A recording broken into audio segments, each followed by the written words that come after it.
This one is going to be completely random, but as a person who's watched, I don't want to say all of the Apple events for the last 6 or 7 years, but I probably have.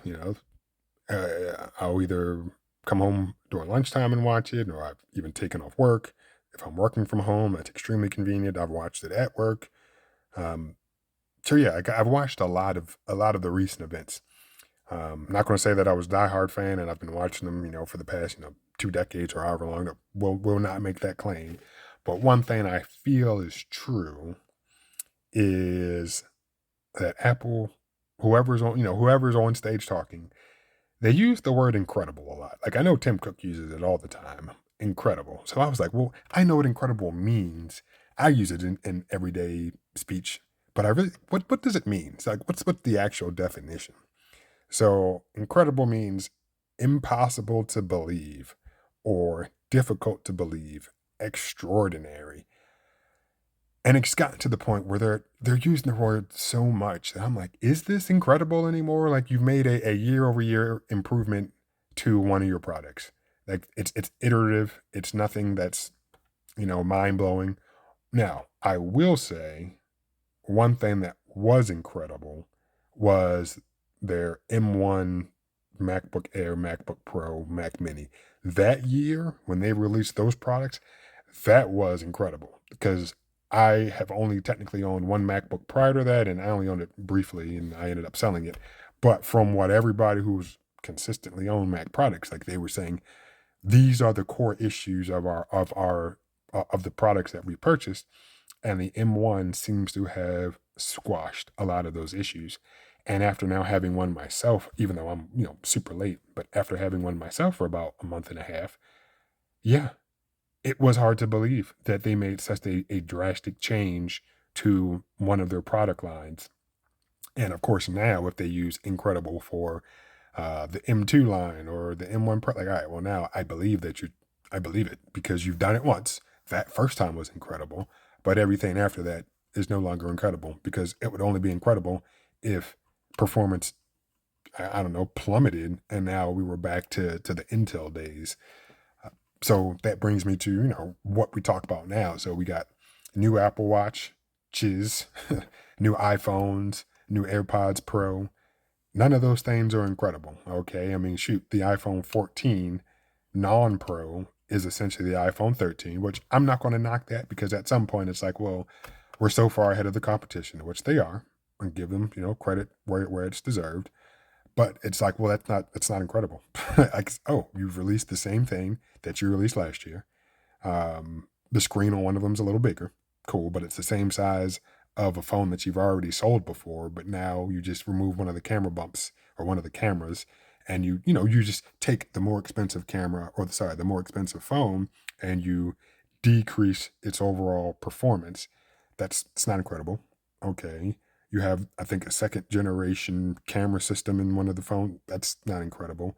The dynamic island, which is just a punch out in the middle of the screen, which has been done before. That's not incredible. Uh, the overall user interface when interacting with said punch out, yeah, it looks cool from what they want us to see. And then, yes, I myself have not actually held one or been able to interact with it, but from what people who have been able to use it already, just a short period of time, they're like, well, what Apple has on display for their essentially infomercials is a little more than what you can currently do with the phone right now. So yeah, it looks cool, but it's not incredible. And you can do a lot with software. I mean, software definitely is what's super important when it comes to the overall experience of any product. And there are extremely, extremely talented developers out there who will blow your mind. And some of the things that they do come up with are incredible.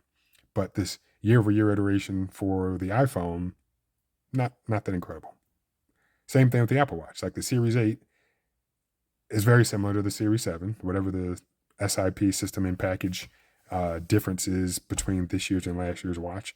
I'm sure, yeah, it's probably just a generational gain in terms of improvement. Not incredible. The Apple Watch Ultra, which is an extremely large um, watch, isn't incredible. I mean, it's different.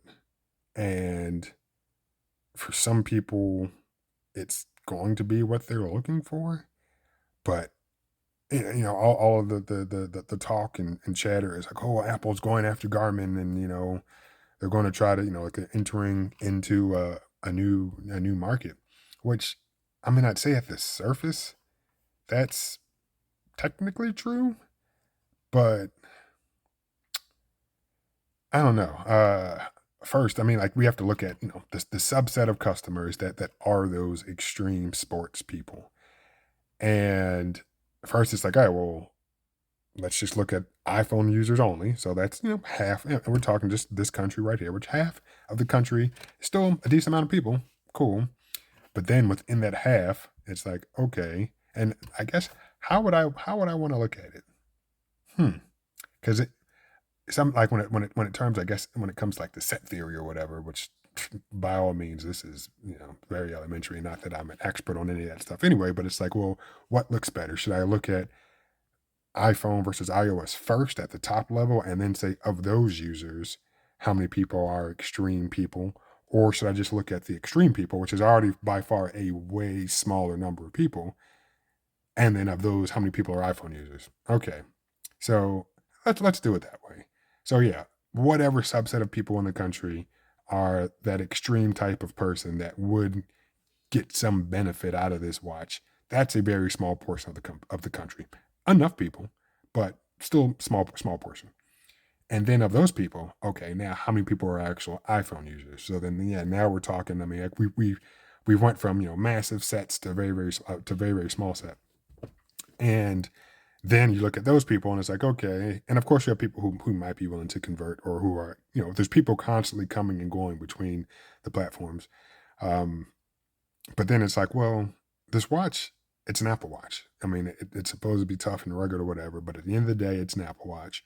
And personally, I don't want to do those types of activities with an Apple Watch. Not that I do any of them really, but as a Garmin owner, not an expensive Garmin, but as a Garmin owner, I like my plastic watch. I mean, yeah. Now, granted, there are Garmin watches that cost hundreds of dollars into the thousands, and I don't know what material those are made out of, but I like plastic. And from looking at the pictures on Garmin's website, a lot of those watches do look like plastic, but some of them sure are metal. But of course, Apple comes with, oh, we got the titanium ring around the crystal sapphire screen. All right, I mean, cool. I guess that's nice. And yeah, I mean, but for me personally, it's like, no, I enjoy my plastic. And then also another thing that I guess I really didn't think about too much until somebody else brought it up. But even though I guess I should have thought about it, is that yeah, as a former Apple Watch user, yeah, you kind of get used to the touchscreen. It's you can interact with the watch that way. You have the button and the digital crown to interact with the watch as well. But on my Garmin, which again is a lower, older model, It's not a touch screen. I can only interact with buttons, which for me is perfectly fine. Like I don't need a touchscreen. Like that's an unnecessary expense when it comes to the cost of the watch. It's also something else to break. And then I'm not saying that my screen couldn't break, but it's just a cheapo LCD versus a LPTO, dynamic OLED, whatever type of display it is. So yeah, like that's just I feel a lot more comfortable using a watch that isn't as pricey as an Apple Watch. So yeah, are they actually going after Garmin? I don't know. I mean, I feel like they might have just been bored and been like, well, we see a potential hole, so let's see if we can fill it. I mean, I don't think there's actually a hole. I think they just, it's just a market. And it's like, well, let's see if we can make any money off of these people. And yet there will be some people who buy it. And one of the people I was listening to today, brought up a point that I didn't really think about of, well, what if there are people who just don't do any of that stuff, but just want the most, it's not the most expensive Apple Watch, but they just like the way that it looks. And they're like, well, I'm going to get that one. Yeah, there are some people who are going to do that. I mean, yeah, you can get the, Hermes Apple Watch for however much. But again, that looks just like a regular Apple Watch, I think, with different bands, which it's amazing. I mean, I hope there's something different besides just different bands. I haven't really thought about looking into those. Um, but yeah, it's something else. It really is. And all that, really just to say, the word incredible has meaning, and to overuse it, from my perspective, minimizes its actual meaning. I guess diminishes its actual meaning to the point where, yeah, I'm watching these Apple events, and man, I was, I'm super excited to um to watch it, and have my headphones on, the music before the little keynote is blasting in my ears. I'm having a good old time, and then they start talking about the products, and yeah, I will not say any of them are bad, but I feel like, yeah, they are definitely their own best cheerleaders. And yeah, when they talk about their stuff, it's like, yeah, we will save your life. Our products are the best. They last a long time, which they do. They're incredible. And yeah, you should buy our stuff. But yeah, I don't know. I'll continue to ponder on some stuff. I hope at some point they, I guess, release another phone that's smaller than 6.1 inches. We'll see if there's an SE Generation 4. What's that going to look like? I mean, I feel at that point, they're going to have to change the look of it. Yeah, I mean, like at that point, yeah, that design is now 3 generations, really 4 if you want to count the fact that the notch shrunk. So we went from a notch to a slightly smaller notch to now this dynamic island. So to keep a phone around that's that old in terms of design, that would be very interesting. So my hope is that they make the mini the SE. Like, that would be cool. And I think that would sell really well. I mean, if people are like, "Well, I want a cheap iPhone," and then some people who want the small ones are like, "Oh yeah, the small one is the cheaper one." I get that correlation, and they'd be okay buying it. So my hope is, yeah, iPhone Generation 4, or sorry, iPhone SE Gen 4 is going to look just exactly like the iPhone 13 mini, and I'll be like, you know what? Even though I don't want to, I'm going to buy that. Um, so yeah, that's uh that's all for this one. The use of the word incredible. I think it's a bit much for all of their products.